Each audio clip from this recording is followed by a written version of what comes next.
I'm Carl, and my main instrument is the trombone. So the trombone has been used in almost every type of music, from classical to pop to jazz, and by composers such as Jacob Collier, Duke Ellington, Tchaikovsky and Shostakovich, many classical composers, and many jazz composers.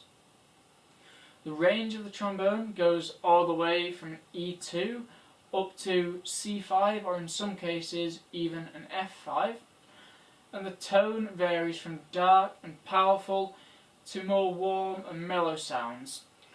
Much of the classical trombone repertoire was written for trombones in harmony with the occasional solo, and you can find great examples of this and some really beautiful chorales in Mahler and Bruckner, who also sometimes writes for alto trombone.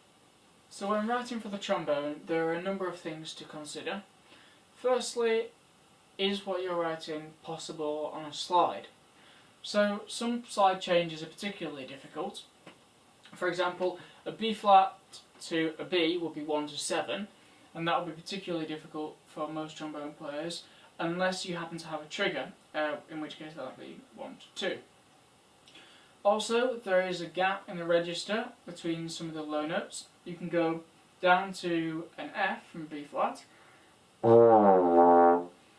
and then the notes between that F and a pedal B flat tend to be more difficult.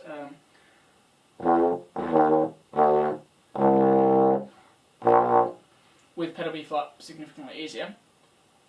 Although these notes do sound fine and are regularly used.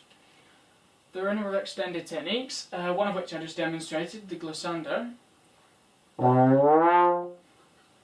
If you're writing glissandos, or glissandi, then it's important to work out whether that is all on the same harmonic, or whether that would cross over somewhere on the slide, which would lead to a break.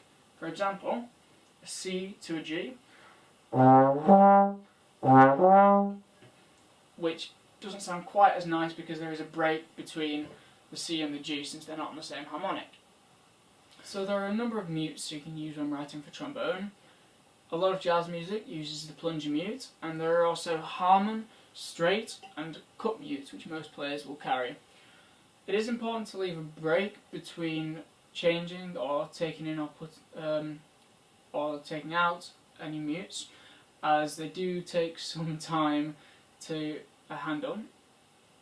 Overall, the trombone is a wonderfully versatile instrument, with strengths ranging from close harmonic playing, for example in the chorales of Mahler and Bruckner, to virtuosic solo playing, where you can find examples in jazz music, for example Louis Armstrong or Duke Ellington's ensembles, and players like Wycliffe Gordon, or classical solo players such as Christian Lindbergh or Joe Alessi.